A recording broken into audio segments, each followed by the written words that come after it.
Cronkite News starts now. Good evening and welcome to this special edition of Cronkite News on Arizona PBS. I'm Atria Maneshni. Thank you for joining us. If food prices rise 10%, but the number of diners remains the same, how many meals can you serve? That may sound like a math problem from your school days, but it's a real-world problem for Arizona school districts, as Haley Smilo reports from our Washington bureau. Inflation may be making it more difficult for you to feed your kids. But imagine what it's like for the people who have to feed hundreds of kids every day. For 152 slices of bread, we paid about $3.18. This year, the cost is right at $6.90. Inflation has been running at the highest level in decades. That means prices for bread, fruit, canned goods, even storage containers have gone up significantly for school districts this year. We're seeing anywhere from 5 to 200%, price increases compared to last school year. Rising prices leave school districts with a tough choice. Raise meal prices for students or find another way to pay for meals. In the Tucson Unified School District, for example, meal prices went up 20 cents this year. We are doing everything we can to make sure that parents are not affected by that at the school. Low-income families can get some help. The National School Lunch Program provides free meals to children whose families earn less than 130% of the federal poverty level. Kids in families that make up to 185% of the poverty level can get a reduced meal price. Educators say those meals can be an important part of a child's development. Students obviously learn better when they're fed. We all take in information differently when we're not worrying about where our next meal is coming from. It is a complex problem, but advocates around the state say there's a relatively simple solution when it comes to helping your local schools. You actually can throw money at the problem. You can throw money at kids and feed them and get them supplies for their classrooms, and you can throw money at teachers and keep them in the classroom. Inflation has started to level off, but it rose by about 10% in the U.S. over the past year. Even higher in the Phoenix area, where a 12% increase in the Consumer Price Index was one of the highest in the nation. In Washington, Haley Smilo, Cronkite News. If you want to help, check the website for your school or school district. Many have a page where you can make donations to help with school needs across the board. The Arizona Supreme Court ruled yesterday that the state Senate can keep hundreds of records from the review of the 2020 election a secret. The unanimous ruling says the records can be kept private because they are privileged and exempt from disclosure under state public records law. This ruling means the public will most likely never know much of what was said between those involved in the audit. The Senate's review sparked from President Joe Biden's win against former President Donald Trump, after there was speculation he lost in Arizona due to fraud. The Senate's review found the ballot count results were accurate. Labor Day is just around the corner, and it's shaping up to be a busy travel weekend in Arizona and across the country. 2.5 million people are expected to fly through U.S. airports each day this weekend, and even more will hit the roads. And there is some good news. Gas prices continue to decline, with today's average dropping below $4 a gallon in Arizona. With that decrease, AAA is reporting a 22% domestic increase in travel bookings this holiday weekend. This is the lowest we've seen prices in many months. So with summer rapidly closing, it likely will mean more Americans will be hitting the road for Labor Day than we otherwise would have seen if prices remained high. Something to keep in mind, gas prices can fluctuate if you're planning on driving to other states. The cost of gas in Las Vegas is 83 cents more than Arizona, sitting at around $4.82 today. And in San Diego, it's $5.22 per gallon. Due to the COVID-19 pandemic, school-age children have had to adapt to online learning. A new study shows students struggled with this. Math and reading scores for 9-year-olds fell between 2020 and 2022. The results were part of the National Assessment of Educational Progress Long-Term Trend Reading and Math Exams, most commonly called the nation's report card. This research is conducted by the National Center for Education Statistics. The average in 2022 shows that reading declined by 5 points, the largest decline in the past 3 decades, and math by 7 points, the first ever decline in that subject's scores.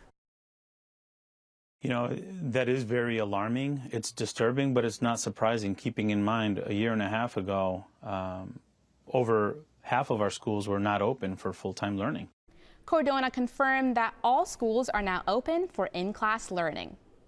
ASU fans, get ready for the first kickoff of the season tonight against NAU. This is the first time the colleges have faced off in 5 years. ASU won that 2016 game 44-13. However, NAU topped U Arizona last season 21-19. ASU is ready for the challenge, but season expectations are low since half the roster is new players plus 6 new coaches. Sparky's touchdown tailgate starts at 4 p.m., gates open at 6, and kickoff is at 7. After the break, we'll take a look back at some of the stories from our sustainability team, from efforts to prevent wildfires to how the condor population is recovering from near extinction. Okay, let's go right up in here and start having some fun. Such a thrill to be able to do this. Recreation is the gateway drug to conservation. How do you create that perfect straight edge? You can do anything. History is today. Chasing the American dream. Experience something personal. A place of imagination. I can go anywhere I want to go. You guys are just going to love it. An entertainment experience unlike anything. There's something for everyone with Passport on the PBS Video app. There are a number of wildfires burning across the state. New wildfire restrictions were put in place late last week as tourists flocked to the high country, but we are not the only ones who are taking wildfire precautions. Cronkite News reporter Jessica Herrera explains what utility companies are doing to reduce the risk of fires this summer. Seasonal wildfire restrictions in Arizona are in place, and utility companies are finding new ways to keep our forests safe. It is becoming another tool in our toolbox for early notification. Floyd Harden, the fire management officer with SRP, says they are working with SmokeD to create and test wildfire detection systems. You know, it's not putting fires out, but it is giving us the ability ultimately to have an early notification and also share that with our partners. The smoke detector pilot project places cameras and smoke detectors on utility towers across the state.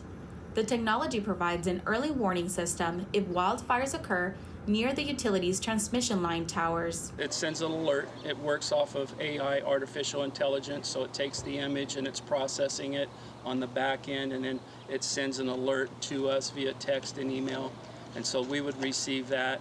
SRP will then share that alert with firefighters and land management teams close to the potential problems. And SRP isn't the only utility company who has wildfire safety on their mind. We work year-round to mitigate the risk of wildfire. Wade Ward, fire mitigation specialist with APS, says they clear 10 feet in all directions of utility poles. This prevents wires from sparking fires and poles burning down. We clear the vegetation in and around our right-of-ways to make sure that it is for safety as well as reliability, of course. We don't want trees falling into the line and causing an outage. Wildfire preparedness is essential for all Arizonans. Keeping an eye on the forest near and far is one of the best ways to keep us all safe. In Mesa, Jessica Herrera, Cronkite News. SRP's pilot program is set to launch late this summer. APS works year-round, keeping vegetation clear from equipment poles. The biggest drought in Arizona in years has caused Lake Mead to drop 26 feet this year alone. But Valeria Rodriguez found out we may need to look to the smaller water sources to get a better understanding of the severity of the drought in the Southwest.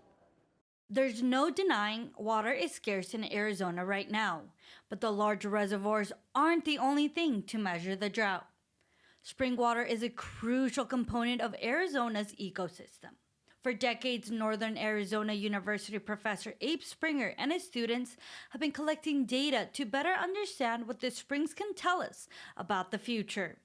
They have been looking at this one spring, Hawksworth, for 30 years. Springs are integrators of all the processes that occur in the underlying aquifers. Hawksworth, along with all the other springs, helps us understand the response of the aquifer to climate, both snowmelt and summer rainfall events. They have collected data from the Coconino National Forest and the Grand Canyon National Park. Springer says most spring water comes from the snowfall that seeps through the soil to the underground rock layers. They are great indicators of future water flow. Small upland springs are sentinels that more quickly describe changes to wet or dry phases of climate.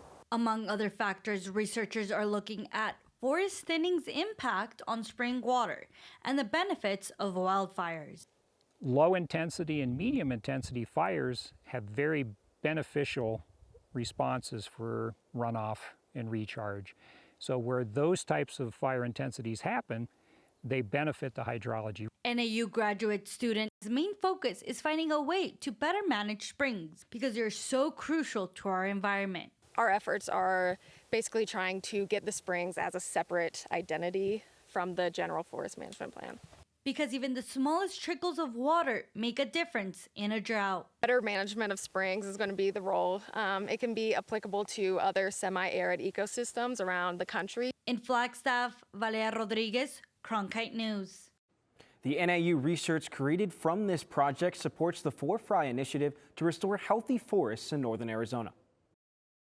High temperatures and persistent drought means national forests and public lands across the state are experiencing extreme fire conditions. Julio Mora Rodriguez heard from members of the National Fire Prevention Team on how the community can keep blazes from igniting in the first place. The Southwest has seen its fair share of fires this year. Arizona hasn't had quite as many wildfires as other regions. However, fire prevention teams remain on high alert, knowing the next blaze could be at any moment. I think that we're going to be experiencing a lot more lightning this year throughout the high country. And so I think that that's going to pose problems just if we don't get enough moisture to back it up. So these firefighters are used to facing flames. To make their job a little easier, they want you to know what you can do to prevent sparks from igniting into fires. A lot of people think of fuel, putting in gas in their vehicles, but when we think in the wildland environment, we think of fuels as grass. Making sure chains are secure, making sure when they go, make sure they know what the restrictions are out in the forest, no camping, things like that. Making sure that the tires are fully inflated. With the environment being so dry, activities such as shooting are highly restricted right now. The fire prevention team also advises Arizonans to be careful when driving, not to park in tall grass, as the heat from the car could ignite into a potential fire. As the climate changes, firefighters find themselves battling the flames for longer seasons. as time changes and as things have been changing, we've been finding ourselves here later and later every year. During peak months, on average, firefighters will tackle between 4 to 5 wildfires a day. The goal of this demonstration is to make their jobs easier. In Mesa, Julio Mora Rodriguez, Cronkite News.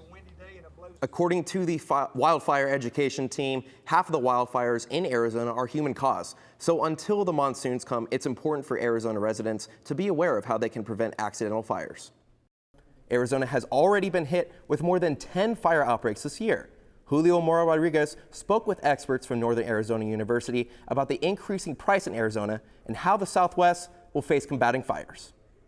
Researchers at Northern Arizona University are looking at how much wildfires cost and how they impact the Arizona economy. It's not just about fire suppression. Wildfires leave behind debris, charred forests, and flooding. These events cause devastation and increase state spending. Currently, we're working on projects looking at the losses from flooding and post-wildfire debris flows. This would be one of the indirect costs we're looking at, but then we've got a whole slew of other costs that we could look at. The state also suffers indirectly. As areas are destroyed, it hurts the state's tourism industry. As a result of this, local communities will face sharp declines in their economies as well. The whole, I don't think people like coming to see a charred hillside. And I think this gets reflected then in studies that are out there on property values. And it'll be interesting to see if people start looking at what the impacts are on home values. Typically in our area, we see declines in home values associated with wildfires. A bipartisan bill sponsored by Senators Kyrsten Sinema and Mark Kelly provides $3 billion to fight fires in Arizona and across the country. The Infrastructure Investment and Jobs Law will invest $61 million directly into Arizona over 10 years. The funds will go to forest restoration in 4 different locations, including Flagstaff and Coconino. Costs related to reforestation are also something states and national governments grapple with. Increased forest density and the dry climate make for the perfect environment for intense wildfires. If we were to do restoration, fuels treatment, mitigation, if we were to use prescribed fire to reduce the hazard, we also know that creates potential benefits in terms of ecosystem function, water quality and quantity, improved wildlife habitat, improve scenic beauty and cultural values. Those are much harder to put a dollar amount on. Over the last 20 years, the cost of fire suppression has risen from just over $500 million to more than $2 billion, and these researchers hope to help predict future costs related to wildland fires. Julio Mora Rodriguez, Cronkite News. Professor Miador also says another factor contributing to the increasing cost of wildfires is the amount of people moving into wooded areas. The more homes that need to be protected, the more firefighting resources needed. Something we may not think about when visiting national parks or forests is how the land is managed and cared for. The Tonto National Forest is updating their land management practices. The last time it was updated was 1985. Since then, the forest has become one of the most heavily used national forests in the country. Their new management plan focuses on wildlife dangers, recreation, volunteers, and other aspects of the forest that might affect policy. Cities throughout Arizona work to do their part. I spoke to several city officials to see how Phoenix is preparing. The Colorado River is one of several sources of water for Arizona. Despite many Arizona cities' efforts to spread water conservation awareness, significant progress to save water has not been made. We are looking at big, dramatic cuts in Colorado River supplies. The city of Phoenix, Scottsdale, Chandler, and Mesa have declared Stage 1 water alerts to increase conservation efforts among residents. It's really important that our customers understand that really doubling down on their conservation efforts, on their efficiency efforts is really critical. And giving them the tools and the information available to do that is what we're really trying to do at this point. Last August, Scottsdale asked residents to use 5% less water, but only managed to meet the target goal halfway since May of this year. So far, Valley cities have not issued sanctions to residents, and private water providers have not increased rates for customers. It's great that the city has reduced its own water demand so much, but that doesn't go very far, right? When the residents aren't also reducing their water use. As the drought continues, residents could see changes up ahead. Stage 2 in our drought management plan opens the possibility of a drought surcharge. It's not something that we are considering today, but it is a tool in the toolbox that's available to us. So it's possible. One way to help is to reduce water consumption outside of the home. Fixing a leaky irrigation system and switching to an Arizona-friendly landscape are options. What we'll see naturally is, even though that small amounts in the house, as we add that up over our 1.7 million customers, that will add up. We have about 430,000 accounts, and so if everybody used a little bit less, we would see a significant amount of savings. Municipal water conservation, super important to help our cities, our providers have enough water to deliver to the customers in the service area, but that won't address this big issue of shortage on the Colorado River, which is a long-term issue. And while every little bit helps, Arizonans are encouraged to make permanent changes. But as we head in throughout the rest of July, opportunity to play Fantasy Monsoon game, which will allow you to even win some Amazon gift cards. 5 cities across the Southwest in the game of Fantasy Monsoon. Let's pick Phoenix for August. The mean and median right about 1. Slide it up, we'll say a little bit more than that for August. Say 1 1/4 inches. Scroll to the bottom of the screen, click submit, and Phoenix is submitted for August. One of the reasons we did this was to engage the public and engage new audiences. The Southwest Fantasy Monsoon Forecasts was designed to tap in to the craze around the monsoon phenomenon. The monsoon's one of those features, I think, that really creates an identity here in the Southwest. It's unique to the U.S. People rally around it. There's general interest in it. Think of the game like sports betting, but for the casual weather person. Emily Stolz beat out nearly 300 competitors last year. She describes herself as a novice in weather and moved to Arizona from Michigan last year. I had no preconceived notions of whether or not this was an unusual summer or it was a really dry summer. It was really easy for me to just make guesses based on the graphs that I was looking at. In addition to Phoenix, the participants make picks for Tucson, Flagstaff, Albuquerque, and El Paso. The closer you are to the actual rainfall amount, the higher your score will be. The top 3 winners this year will receive Amazon gift cards. Each month, the picks must be submitted by 11:59 on the last day of the preceding month. At the Google touchscreen, Ian Sachs, Cronkite News. Monsoon season wraps up at the end of September, so there's still time to participate for the final 2 months of this year's game. The rising costs of materials and supply chain issues have caused companies and organizations to think outside the box when it comes to building homes. Cronkite News reporter Jessica Herrera tells us how builders are using alternative materials and new technology on construction sites. Using foam to build a house sounds surprising, but one local building design company decided to suspend the use of wood altogether. 3-layered composite consisting of sapscrete, foam, and sapscrete.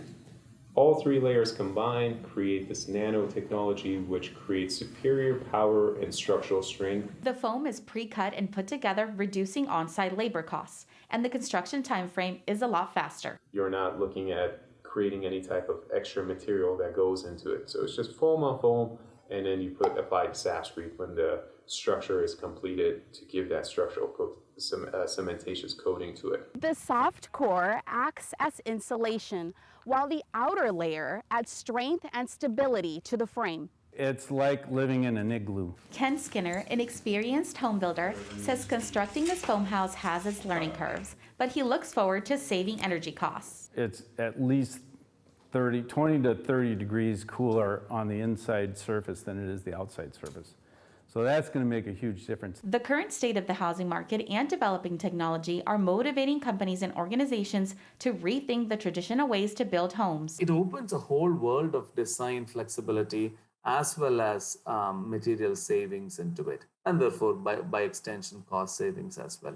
So that's where the attraction is. New technology isn't just for high-end homeowners. This could be a worthwhile technology for low-income housing as well as for affordable housing to mitigate homelessness. Nonprofit organizations like Habitat for Humanity say they are already using innovative technologies such as 3D printers to address the acute housing shortage. Everybody needs a place to call home, and we're going to have to make it more sustainable, which was one of our goals with this home: more affordable, more efficient, more sustainable. We've got to get to a place where we can bring the costs down, and we think technologies like this will allow that to happen. Everyone agrees no matter how it's made, the ultimate goal is to make a house a home. In Phoenix, Jessica Herrera, Cronkite News.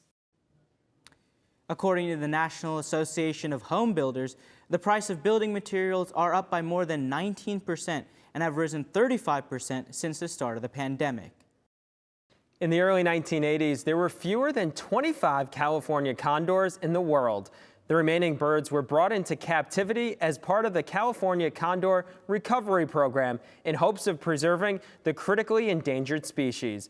Cronkite News reporter Joey Vaca tells us how the big birds are doing under this protection program. When Michael Clark started as a condor keeper at the LA Zoo in 1989, the bird's population was in the 30s. Now, with a population of over 500 individuals in captivity and the wild, some call the California condor a conservation success story. I guess you could say we've saved it from long-term extinction because we have a captive protected population that can produce more birds. The work is far from over. Over the years, the focus has shifted from captive breeding to wild releases, and not just in California. We're talking about more release sites in other states where condor, evidence has been found, fossil evidence and stuff like that. Part of the condor's natural habitat extends into northern Arizona and southern Utah. And as the Arizona Game and Fish Department's Condor Program Coordinator Austin Teague points out, State 48 is just as good a habitat now as ever before. That area up there where they're released is very remote, has good cliff faces for nesting. and also has large populations of deer and for food. But even with numbers rising, Clark points out that the condors aren't out of the woods yet. If you want to talk about the real story of what's going on and why it's not like as rosy as it could be, you have to talk about what's holding us back. Poisoning from lead ammunition and animal carcasses poses a major threat to the condors. So much so that if today's captive breeding efforts were to stop, the species would go extinct in 20 years. With the push against lead ammunition stronger than ever before, Clark and his fellow keeper of nearly 30 years hope that someday soon, the population can thrive without the looming threat of poison. I want to just be driving home from work and see condors independently of my work. Yeah. You know, drive home and I'm going, hey, check it out. There's Hey, some look, birds. there's a bird. No tag. Remember when we used to work with those? In Los Angeles, Joey Vaca, Cronkite News. David and Clark said right now 50% of known condor mortality is caused by lead poisoning. Here in Arizona, the Arizona Game and Fish Department is active in promoting non-lead ammunition for hunters. That's it for Cronkite News tonight. Thanks for joining us. For top Arizona stories anytime, go to cronkitenews.azpbs.org.